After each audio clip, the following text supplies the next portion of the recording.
दोस्तों, क्या हो जाए अगर अगले कुछ महीनों में आपका कायाकल्प हो जाए? क्या हो जाए अगर आपके व्यक्तित्व में 180 डिग्री का एक पॉजिटिव चेंज आ जाए? और क्या हो जाए अगर आपका कोई पुराना सपना साकार हो जाए? क्या हो जाए अगर आपकी कोई बहुत पुरानी बीमारी जड़ से खत्म हो जाए? नमस्कार दोस्तों, मैं Deepak Hemrajani, founder the deep impact, स्वागत करता हूं आपके अपने चैनल द डीप इम्पैक्ट पर। आइए जिंदगी को कुछ नए आयाम दें, आइए जिंदगी को नए नजरिए से देखें।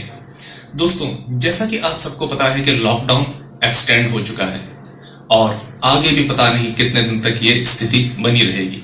ऐसी परिस्थितियों में लोगों के मन में एक अनिश्चितता घर कर गई है।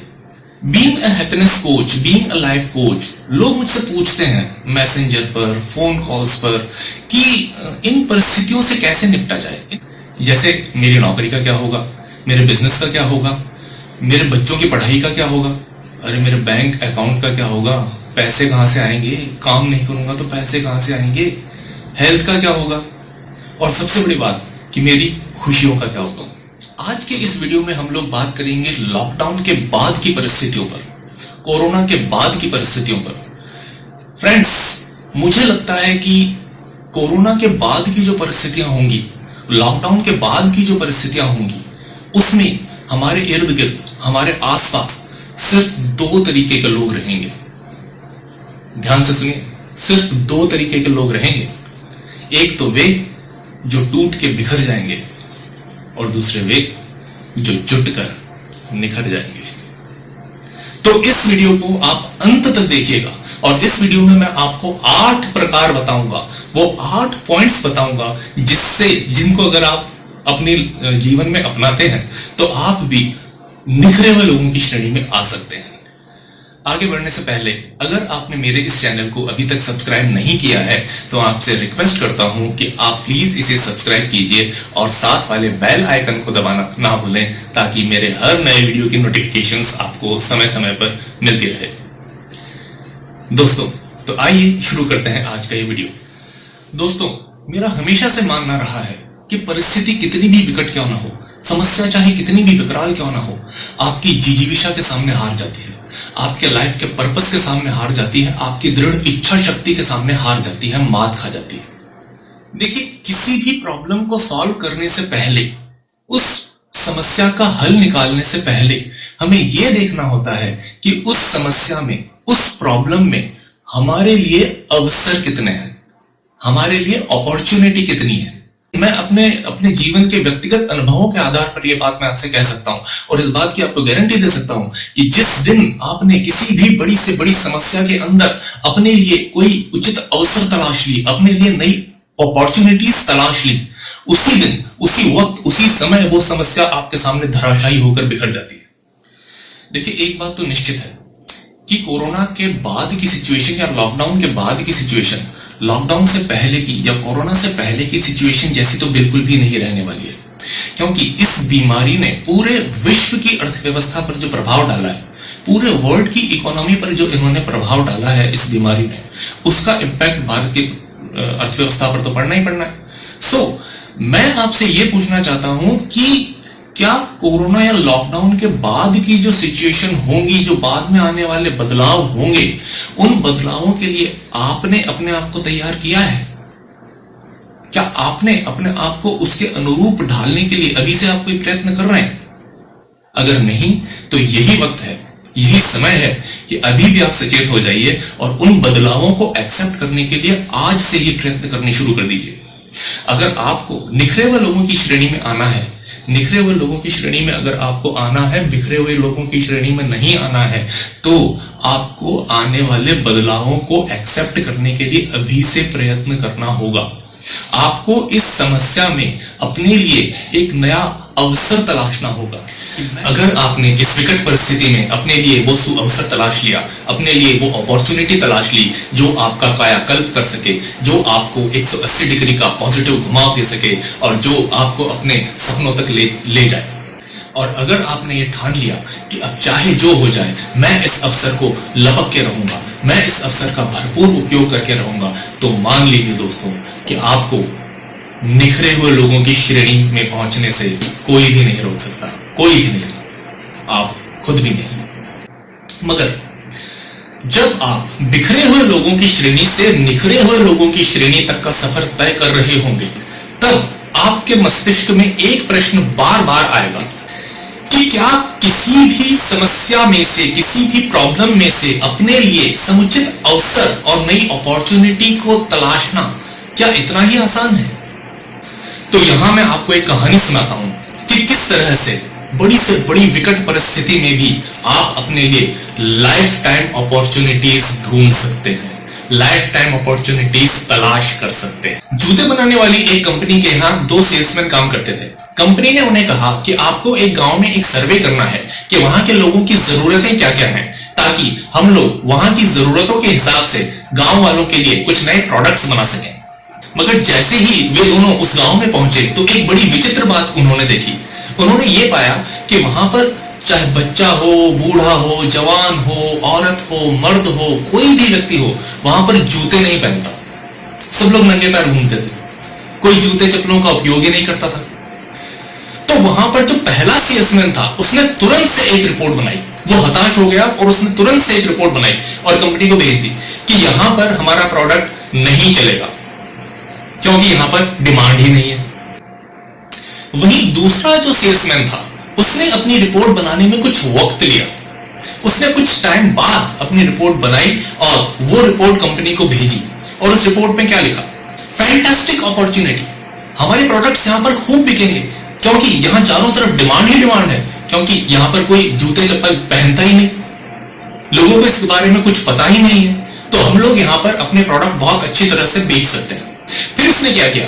फिर उसने उस रिपोर्ट में अपना पूरा बिजनेस प्लान बताया कि हम लोग किस तरह से इस गांव में अपने प्रोडक्ट को लॉन्च कर सकते हैं। और आपको पता है दोस्तों आगे क्या हुआ? वो जो दूसरा सेल्समैन था उसको टेरिटरी हेड बना दिया गया और पहले वाले सेल्समैन को जॉब से निकाल दिया गया। अगर हमारा पर्पस क्लियर है, अगर हमारी नीयत अच्छी है, तो यकीन मानिए हम किसी भी बड़ी से बड़ी विकट समस्या में अपने लिए नए अपॉर्चुनिटीज, नए अवसरों को तलाश कर सकते हैं।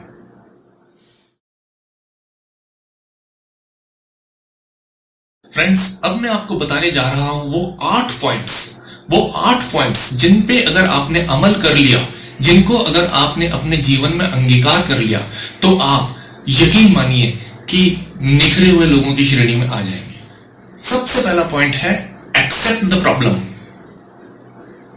यकीन मानिए कि ना जब तक हम लोग समस्या को एक्सेप्ट नहीं करेंगे, प्रॉब्लम को एक्सेप्ट नहीं करेंगे, तब तक हम उसके बारे में कोई भी न तो समाधान निकाल पाएंगे और न ही उससे रिलेटेड हम अपने लिए कोई भी अपॉर्चुनिटी ढूंढ पाएंगे। इतिहास गवाह है कि जब भी कोई नया आविष्कार हुआ है, तब जब भी कोई नई समस्या का हमें सामना करना पड़ा है, उसे हम लोग तब तक फेस नहीं कर पाए हैं, तब तक उसे वैज्ञानिक और आविष्कार करता तब तक उसका कोई हल नहीं निकाल पाए हैं, जब तक कि उस प्रॉब्लम को हमने एक्सेप्ट नहीं किया। आप इस बात को समझिए कि यह समस्या आपके सामने आ चुकी है। यह समस्या ऐसा नहीं है कि आने वाली है, यह समस्या आपके सामने आ चुकी है। दुश्मन आपके सामने आ गया है, अब आपको हथियार उठाने ही पड़ेंगे, अब आपको उनके साथ लड़ाई करनी ही पड़ेगी, आप चाहे कितने ही इफ एंड बट्स लगा लें। दूसरा पॉइंट, अपने अंदर एक बिलीफ पैदा कीजिए, एक यकीन जगाइए अपने अंदर कि हां मैं इस समस्या से लड़ सकता हूं। ये चाहे कितनी भी बड़ी समस्या क्यों ना हो, मैं इसका उपाय निकाल सकता हूं, मैं इसका हल निकाल सकता हूं। देखिए, दुनिया में बिलीफ के बिना न तो कोई लड़ाई जीती गई है और न ही किसी भी समस्या का समाधान निकाला गया। बिलीफ ही ऐसी चीज है, बिलीफ ही आपके मस्तिष्क की तंत्रिकाओं को वो संदेश भेजता है जिससे आपका मस्तिष्क आप किसी भी समस्या के लिए आपको आगे सुझाव प्रस्तुत करता है।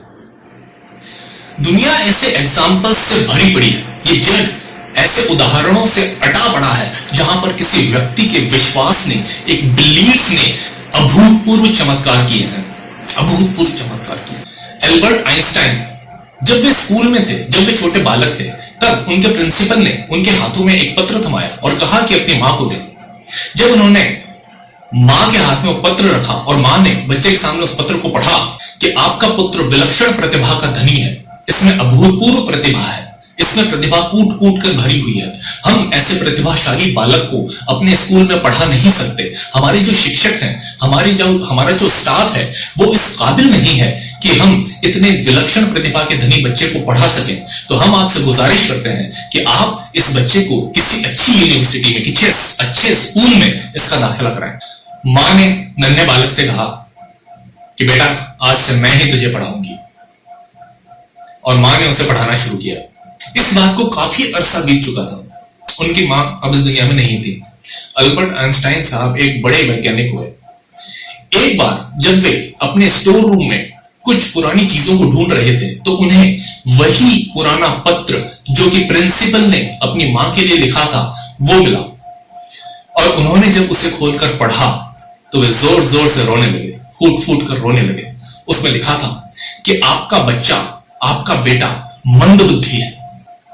इसे 100 दफा कोई चीज बताई जाए तो भी इसे कुछ समझ में नहीं आता। ऐसे मंद बुद्धि बालक को हम अपने स्कूल में नहीं रख सकते। हमारे स्कूल की कुछ प्रतिष्ठा है, हम नहीं चाहते कि उस प्रतिष्ठा के ऊपर कोई दाग लगे। इसलिए आपसे हम लोग अनुरोध करते हैं कि आप अपने बच्चे को कहीं और पढ़ाएं। मां ने नन्हे आइंस्टाइन के सामने उस पत्र को उल्टा पढ़ा कि नहीं, मेरा पुत्र मंद बुद्धि नहीं है, मेरा पुत्र जरूर दुनिया में कोई ना कोई बड़ा ऐसा काम करेगा। उसका बिलीफ था कि उसका बच्चा इस दुनिया में कोई ना कोई बहुत बड़ा काम करने के लिए पैदा हुआ है, और वही बिलीफ सिस्टम उसका उस वक्त में ट्रांसफर हुआ आइंस्टाइन में। और आइंस्टाइन आज कौन है हम सबको पता है। नंबर 3, नए वक्त के लिए अपने आप को चेंज करें।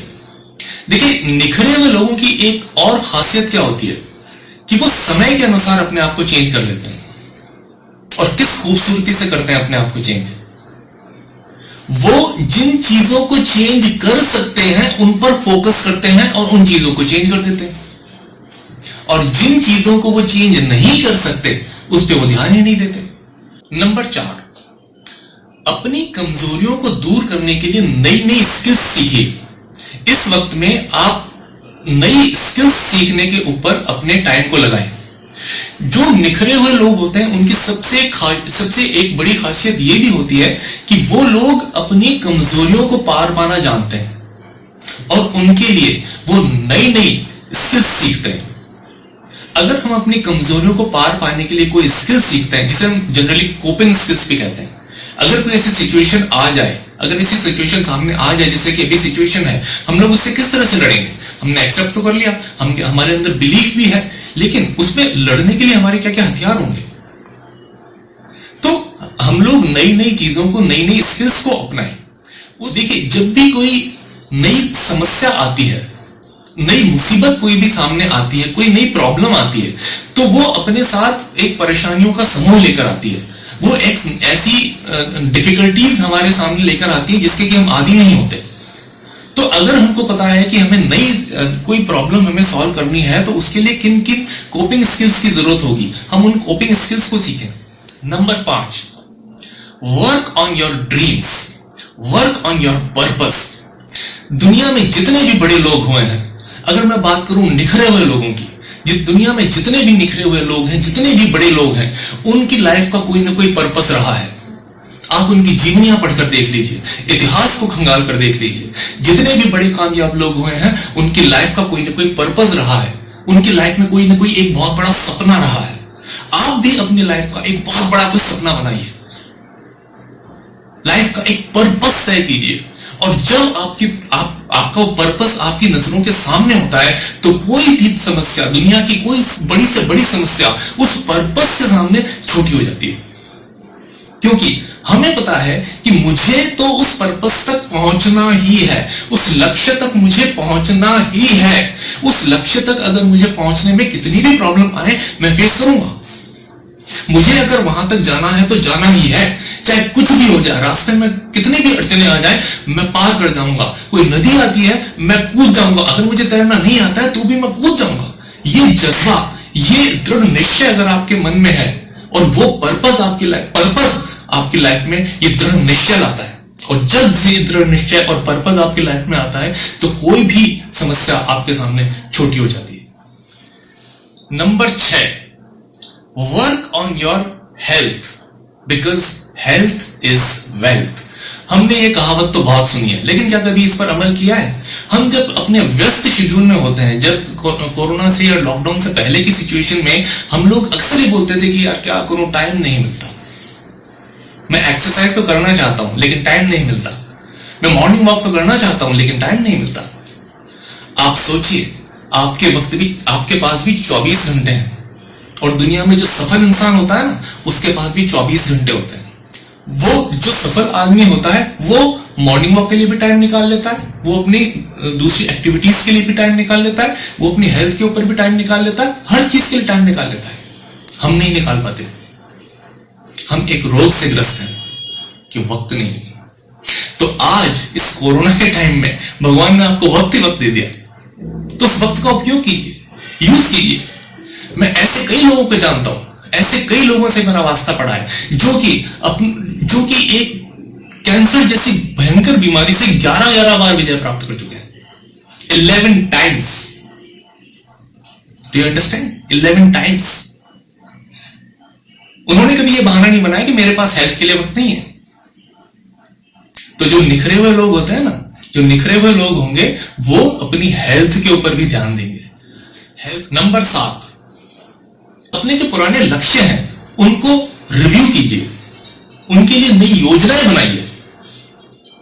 हम इस चीज देखिए, निखरे हुए लोगों की सबसे बड़ी खासियत एक और होती है कि वो निरंतर अपनी योजनाओं पर काम करते हैं, वो निरंतर अपने लक्ष्य के प्रति लगे रहते हैं।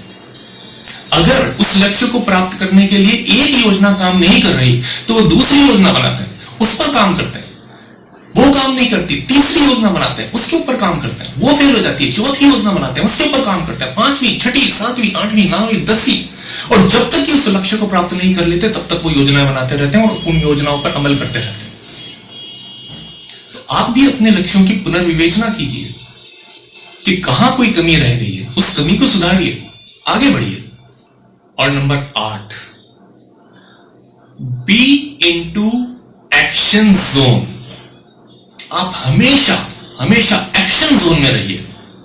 इस दुनिया में लोगों के रहने के सिर्फ 2 ठिकाने होते हैं दुनिया में लोगों के लिए रहने के। एक होता है कंफर्ट जोन, जहां पे उनको लगता है कि हाँ सब कुछ आराम से मिल रहा है, राइट। सुबह ऑफिस के लिए गए, शाम को ऑफिस से आए, बीवी को बोल दिया चाय पीनी है, बच्चों के साथ खेल लिया, थोड़ा टीवी देख लिया, उसके बाद रात में सो गए, सुबह दूसरे दिन वापस ऑफिस चले गए। उस वक्त पता चला कि 31 तारीख को 30 तारीख को सैलरी आ गई अकाउंट पर। सैलरी तो आनी है ना, सैलरी तो आनी है। टीवी देखो, ऐश करो, घूमो फिरो, ये होता है कंफर्ट जोन। एक बार अगर आपने कोई सक्सेस अचीव कर ली, आप कंफर्ट जोन में आ जाते हैं। हम कंफर्ट जोन में आ जाते हैं। एक बार किसी समस्या का हमने मुकाबला कर लिया, एक बार किसी समस्या का हमने सामना कर लिया, हम तो अपने आप को विश्व विजेता समझने लगते हैं, हम कंफर्ट जोन में आ जाते हैं। Comfort zone is the most dangerous zone to be lived in. तो जो निखरे हुए लोग होते हैं, जो कामयाब लोग होते हैं, वो हमेशा ध्यान रखिएगा, अगेन एक बार मैं रिपीट करता हूं, वो लोग हमेशा एक्शन जोन में रहते हैं, वो हमेशा काम करते रहते हैं। एक टारगेट को उन्होंने अचीव किया, दूसरे टारगेट की तरफ लग गए, दूसरी योजना को अमल बनाना शुरू कर दिया, दूसरी के बाद तीसरी के बाद चौथी के बाद पांचवी के बाद छठी। वो कभी कंफर्ट जोन में नहीं आते। तो leave your comfort zone and live into action zone. दोस्तों, मुझे पूरा यकीन है कि मैंने जो ये 8 पॉइंट्स आपको बताए हैं, अगर आप इन 8 पॉइंट्स के ऊपर चलते हैं तो मुझे पूरा यकीन है, मैं गारंटी के साथ आपको ये बात कह सकता हूं कि कोरोना के बाद या लॉकडाउन के बाद जो भी बदलाव होंगे, जो भी परिस्थितियां आएंगी, जो भी चीजें होंगी, जो भी समस्याएं हमारे सामने आएंगी, आप उन परिस्थितियों के लिए हमेशा तैयार रहेंगे। आप उन निखरे हुए लोगों की श्रेणी में आएंगे, न कि बिखरे हुए लोगों की श्रेणी में। और अंत में सिर्फ आप पर निर्भर करता है कि अंधेरों में खो जाना है या जलते दिए की तरह हो जाना है। Thank you.